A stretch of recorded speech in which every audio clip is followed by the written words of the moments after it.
Depression जिससे हम सबका कहीं ना कहीं से वास्ता पड़ा होगा।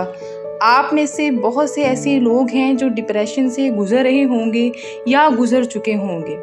डिप्रेशन असल में होता क्या है? क्या सब लोग एक ही तरह के डिप्रेशन से गुजर रहे होते हैं? क्या एक ही जैसी फीलिंग्स होती हैं? डिप्रेशन को टेंशन या ज़हनी दबाव और एंग्जाइटी को बेचैनी और घबराहट के नाम से तो आप जानते होंगे। डिप्रेशन और एंग्जाइटी किसी को भी हो सकता है। ये दोनों हरगिज़ भी लाइलाज बीमारियां नहीं हैं। जैसे नज़ला ज़ुकाम से लोग ठीक हो जाते हैं, इसी तरह से डिप्रेशन और एंग्जाइटी से भी आप आराम से ठीक हो सकते हैं, मगर सही इलाज के बगैर यही डिप्रेशन और एंग्जाइटी और बिगड़ते चले जाते हैं। डिप्रेशन दो तरह का होता है, एक होता है फील करना और दूसरा उसमें से गुजरना।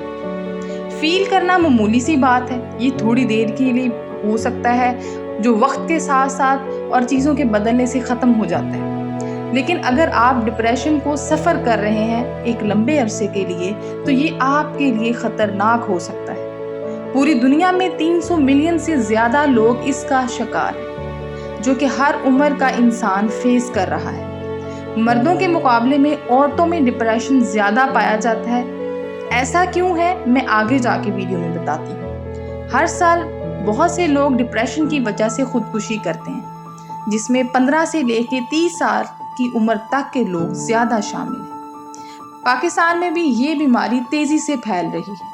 हर दूसरा शख्स इसकी बात करता नज़र आ रहा है। हर कोई उदास है, परेशान है। सही बात कहूँ तो ये इसलिए हो रहा है कि हम लोग दीन से दूर होते जा रहे हैं। हम में सब्र बहुत कम हो गया है। इस वीडियो को देखने के बाद आपको डिप्रेशन को जानने में और उसको कम करने में मदद ज़रूर मिलेगी। डिप्रेशन की अलामात। डिप्रेशन से इंसान उदास होना शुरू हो जाता है। वो हर वक्त परेशान रहता है। उसके दिमाग में हर वक्त कोई ना कोई बुरी चीज़ चल रही होती है। हद से ज़्यादा सोचना, कोई भी खुशी उसके आसपास आएगी लेकिन वो उदास ही रहेगा। दूसरों से अलग रहना चाहेगा। आम तौर पर डिप्रेशन के शिकार इंसान का लोगों में इंटरेस्ट ख़त्म हो जाता है। वो नाउम्मीद हो जाता है। उसको लगता है कि सब कुछ ख़त्म हो चुका है। वो अपने आप को दूसरों से कमतर समझने लगता है। डिप्रेशन का शिकार इंसान दूसरों की खुशी से भी हसद करने लग जाता है। अब इसके इलाज की अगर हम बात करें तो काउंसलिंग ज़हनी बीमारियों का एक इलाज है। काउंसलिंग के ज़रिए दवाइयों के बगैर बातचीत से आपकी परेशानियों का हल निकाला जाता है और आपकी ज़िंदगी में सुकून वापस लाया जाता है।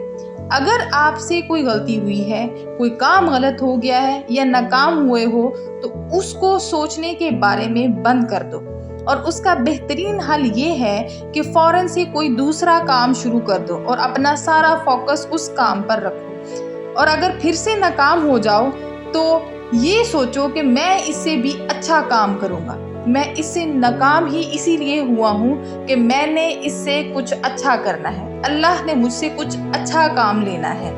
एक बात याद रखें, वक्त कभी भी रुकता नहीं है। पुराने वक्तों की बात है कि एक बादशाह ने अपने वज़ीर से कहा कि एक फ़िक्रा लिखो जिसको मैं खुशी में पढूं तो मुझे दुख हो और दुख में उस फ़िक्रे को पढूं तो मुझे खुशी हो। तो वज़ीर ने बहुत सोच समझ कर एक फ़िक्रा लिखा। वो फ़िक्रा था, ये वक्त सदा नहीं रहेगा। याद रखें, जब आप जिंदा हैं आपके इर्द गिर्द इम्कानात मौजूद हैं। इसीलिए वो लोग जो डिप्रेशन का शिकार होकर खुदकुशी कर लेते हैं, वो अपने इर्द गिर्द इम्कानात के दरवाजे बंद कर लेते हैं। डिप्रेशन के इलाज के लिए ये ज़रूरी है कि आप बहुत सारी अच्छी किताबों का मुताला करें, अपने इर्द गिर्द के लोगों की मदद करें, आप खुद भी अच्छा महसूस करेंगे।